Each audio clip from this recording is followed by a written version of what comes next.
Alright guys, it's done.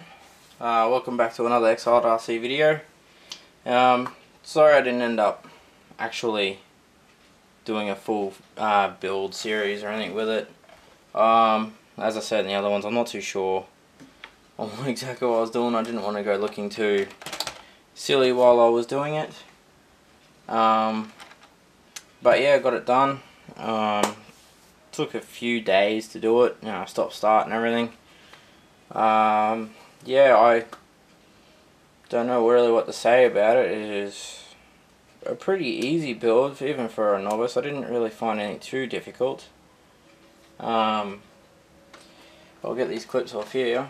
I think for the most part it went together pretty well. Some things I think maybe the kit should include that weren't included. It was quite sort of depressing. For one, they with the B44.1, they basically turned it into chassis wise into a lipo preferred type thing, where it's built specifically for lipos. And they have a weight that you can ballast weight you put in the back here. I kind of wish it had that weight, but because I haven't tested it yet, I haven't driven it yet, but I feel that if it had the weight already in the kit to offset the lighter lipos, it's pretty much from a needed thing, and I've got a feeling already it's going to need it. It's quite light in the back compared to the front. Yeah, the only testing I've done is I run it up in the yard a little bit just to make sure everything was running right in the right angles. That's why there's dirt everywhere. Yeah, so the weight, I really wish they'd added weight. I made my own little weights I was thinking about adding before I decide whether or not I need it, just to see if it does help. It weighs exactly the same, but I just don't know where to fit it. What else is there? I wish it had green slime. I did not know that green slime did not come with the kit. I sort of assumed, well, I assumed it wasn't coming, but didn't know it was such a needed thing, especially with these shocks. They're good shocks, they're the V2 shocks, but I just felt myself, I didn't trust just using the oil. I didn't want any oil leaks, so I had to order some extra green slime on the side instead of ordering it with the whole kit itself. So I had to wait for a while, a couple of days, before I could even get the shocks built. So it was just sitting there while I was doing that. Obviously I set everything else up. It was the last thing I put on. What else have we got with it? The instructions that came with it were pretty good. Few things were not well explained. I mean, you could say maybe it's not a beginner's kit, I don't know. But still, I think every kit should be explained like a beginner's kit. It's no different to the aeroplanes. You see a lot say that it's for certain builders, but even for experienced builders, why just sort of give them a picture of this is how it's built and throw it together? But not saying the Team Associated did that. They've actually done a very good job on the manual, from what I reckon. It's really well set out, other than the odd little thing you sort of have to guess and question and wonder about whether it's set up right. What else? Oh, Loctite in all the metal parts, metal on metal. That's great.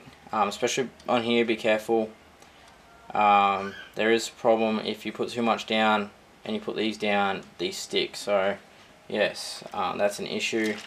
On the back here, on the bottom here, the servo screw just here, that one needed to be removed again, so I could do something, I can't remember what it was, to change something around. I needed to take it back out, and I couldn't remove it, even though I used the tiniest amount of Loctite. It was stuck, and it stripped out the hex screw in there, the flat-headed hex screw. Team Associated is actually sending me out a new set of screws, because one of these on the bulk head thing here, this plate across the spur gear here was missing. Actually, no, it wasn't missing. It was the wrong one. It was about an extra, probably 3 times longer than what was meant to be in there. I was missing a servo washer. I had to find another one of them. There was washers for it missing, a servo screw, servo washer missing. Yeah, I've been told that's sort of common. I assumed it was common with kits like it is with a lot of airplane stuff, but I've been told not common for Team Associated, but they're still sending me out new stuff with that. What else have we got? Oh, as you can see, this kit did come with white wheels, and no, I did not buy white wheels. I dyed them. I was going to do a video on it, and I thought, why? There is a million of them out there. It's pretty easy. You just get RIT dye, R-I-T dye. Put about half a packet at most into about a litre or a quart of water if you've got the right size pot. I had about 2-3 litres to about half a packet. It still came out black. Put them in hot water, not boiling, just before it. Let them sit in there for a while. I think it looks pretty cool. I did a carbon fibre look on the body. People think, whoa, why carbon fibre? You got carbon fibre chassis. I just thought whole carbon fibre car looked pretty cool. Maybe I'll get just out on having it all blackish and everything as well. You're not going to be able to see it, but I don't care. Choices are mine, I guess. What else is there?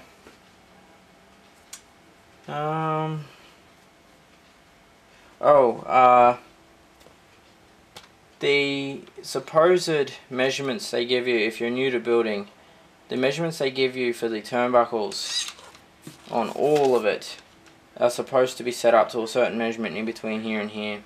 They're supposed to give you the right camber and toe in, or toe out for the front. Does not happen. It's not really the way it is. I had to just make sure you go over and recheck it. I do have a camber gauge, and I also use it as a toe gauge. People sort of might wonder how. I've got these lines here. I set the camber gauge on its side, flat with that line, and it gives me the degree still here that I can run this off on the flat line. So it gives me the toe in or out that I need. It's supposed to be 0 toe, completely 0 toe, and 1 degree positive camber, and 1 degree on the back, maybe 2, and it had about 5 on the back, so I had to change that. Still got to look at the slipper clutch. Obviously I can't do that until I get it running properly. I'm going to wait until the weekend to get it down at the track to be able to do that. Setting up of the gear mesh is pretty easy, considering you just have to unscrew this and twist the motor to the point where it's at where you want and retighten it, and it doesn't move. Only problem is that, unlike the ready to runs I've used, where you just slide the motor on until you either feel that it's tight enough or do the paper trick, or even the sound trick where you have it running until it sounds smooth. Problem with that is you can't see the spur or get to it very well here because it's in under this. It's in there, but I think what I did was mostly move it and had a good look at it. It runs real smooth. It's still within the mesh, so I think that's fine. What else is there? I think that's it. Did have a few issues with the Tekin, trying to solder the damn thing. I watched so many videos and tutorials on how to solder it up, trying to get it right. It just wouldn't work. I followed somebody else's idea on soldering, and I'm never doing it again, about not using certain things, and I had so much trouble, and I had to use so much pressure trying to solder it, and that's with a soldering iron that gets up to around 480 degrees, and a pretty good one. It still didn't quite work well trying to do it their way, and the actual speed controller popped on me off the area I was soldering it, and they hit the soldering iron, but luckily it only melted the outer casing and didn't touch the button, so it still works and it's still good.